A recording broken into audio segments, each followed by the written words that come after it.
നമുക്ക് ചെറുപയറൊന്ന് കഴുകി വൃത്തിയാക്കിയിട്ട് കുക്കറിലെടുക്കാം. കൂടെ തക്കാളി, സവോള, ഇഞ്ചി, പച്ചമുളക്, പിന്നെ കുറച്ച് വെളുത്തുള്ളിയും കൂടി ഇട്ട് കുറച്ച് വെള്ളം കൂടി ഒഴിച്ച് നന്നായിട്ടൊന്ന് വേവിച്ചെടുക്കാം കേട്ടോ. ഞാൻ ഉണ്ടാക്കുന്ന ഈ ഒരു കറി എന്ന് പറയുന്നത് ചോറിൻ്റെ കൂടെയും അപ്പം, പൊറോട്ട, ചപ്പാത്തി എന്നിവയുടെ കൂടെയൊക്കെ നല്ല ടേസ്റ്റാണ് കേട്ടോ കഴിക്കാനായിട്ട്. അപ്പോൾ അത് വെന്ത് വരുന്ന വരെ നമുക്കൊരു മസാല ഉണ്ടാക്കണം. അതിന് വേണ്ടിയിട്ട് ഒരു ചട്ടി അടുപ്പത്ത് വെച്ച് അതിലേക്ക് മുളക് പൊടി, മല്ലിപ്പൊടി, മഞ്ഞൾപ്പൊടി, കുറച്ച് വെളിച്ചെണ്ണ ഒഴിച്ചിട്ട് അത് ഇട്ടിട്ടൊന്ന് മുരിക്കുക. കൂടെ കുറച്ച് നമ്മുടെ തേങ്ങയാണ് ഇട്ട് കൊടുക്കണം കേട്ടോ. ഞാൻ ഓൾറെഡി കുറച്ച് തേങ്ങ വറുത്തത് എൻ്റെ കയ്യിലുണ്ടായിരുന്നു. അപ്പോൾ അതിൽ മിക്സ് ആക്കാം. ഫ്ലെയിം ഓഫ് ചെയ്തോളൂ, കാരണം ചട്ടിയായി കാരണം പെട്ടെന്ന് ചൂടായി അല്ലെങ്കിൽ കരിഞ്ഞു പോവും. അപ്പോൾ അത് പ്രത്യേകിച്ച് ശ്രദ്ധിക്കണം. നന്നായിട്ടൊന്ന് മിക്സ് ആക്കുന്നുണ്ട് കേട്ടോ. കുക്കർ നന്നായി വെന്ത് വിസിലൊക്കെ പ്രഷറൊക്കെ പോയിട്ടോ. നന്നായിട്ട് ഇനി നമുക്കൊന്ന് ഉടച്ച് കൊടുക്കാവേ. ഇതിങ്ങനെ കുക്കർ ഓപ്പൺ ചെയ്യുമ്പോൾ നല്ല സ്മെല്ലാട്ടോ വരണേ. ഈ മുളക്, അതുപോലെ ഇഞ്ചി, വെളുത്തുള്ളി എല്ലാതും കൂടി ആകുമ്പോഴുള്ള സ്മെല്ല്. നന്നായിട്ടൊന്ന് ഉടച്ച് കൊടുക്കുക. പിന്നെ ഇതിലേക്ക് നമ്മുടെ നാളികേരം അവിടെ നമ്മൾ വറുത്ത് വെച്ചിട്ടുണ്ടല്ലോ, അതൊന്ന് നന്നായി മിക്സിയിലൊന്ന് അരച്ചെടുക്കണം കേട്ടോ. കുറച്ച് വെള്ളം ഒഴിച്ചിട്ട് ഒന്ന് അരച്ചെടുക്കണം. ഞാനിങ്ങനെ ഉടയ്ക്കുന്നത് എന്തിനാന്ന് വെച്ചാൽ അപ്പോഴാണ് കറിക്ക് കുറച്ച് കട്ടിയൊക്കെ കിട്ടും, നല്ല കട്ടി കിട്ടും. അപ്പം നമ്മളിത് അരച്ച് കൊണ്ടുവന്നിട്ടുണ്ട്.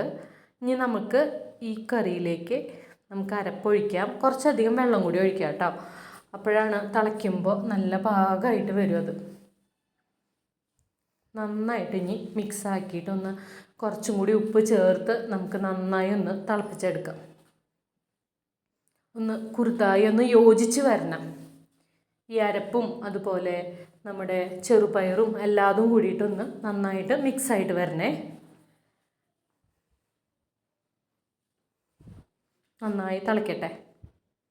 തിളച്ച് കഴിഞ്ഞാൽ പിന്നെ നമുക്ക് ചട്ടിയിൽ കുറച്ച് വെളിച്ചെണ്ണ ഒഴിച്ചിട്ട് നമുക്ക് നമ്മുടെ ചുവന്നുള്ളി നന്നായിട്ടൊന്ന് താളിക്കാണ് വേണ്ടത് കേട്ടോ. കറിവേപ്പില ഉണ്ടെങ്കിൽ അതും കൂടി ഇട്ടോളൂ.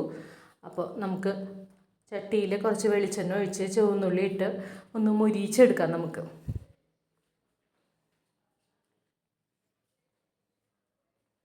നന്നായിട്ടൊന്ന് മുരിച്ചെടുക്കാവേ. ഒന്ന് തിളയ്ക്കണം. നന്നായിട്ട് തിളച്ചാലാണ് അത് നന്നായി യോജിക്കുള്ളൂ.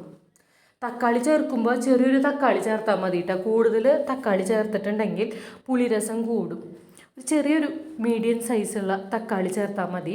അപ്പോൾ ആവശ്യത്തിന് പുളി ഉണ്ടാവുള്ളൂ. ഉപ്പ് ഇത്തിരി കുറവ് പോലെ തോന്നി, അപ്പോൾ ഞാൻ കുറച്ചും കൂടി ഉപ്പ് ഇട്ടു കേട്ടോ. എന്താ പറയുക, ഇഞ്ചി, വെളുത്തുള്ളി, പച്ചമുളക് എല്ലാം നന്നായി വെന്തുടഞ്ഞിട്ടുണ്ട്. അപ്പം നല്ല ഫൈനായിട്ട് അത് വന്നിട്ടുണ്ട്.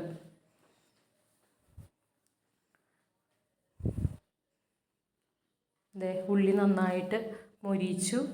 ഇനി നമ്മൾ വേവിച്ച് വെച്ച കറിയിലേക്ക് അതങ്ങോട്ട് തട്ടിക്കൊടുത്താൽ നമ്മുടെ ചെറുപയർ കറി തയ്യാറായി. നല്ല കറിയാണ്, സൂപ്പറാണ്.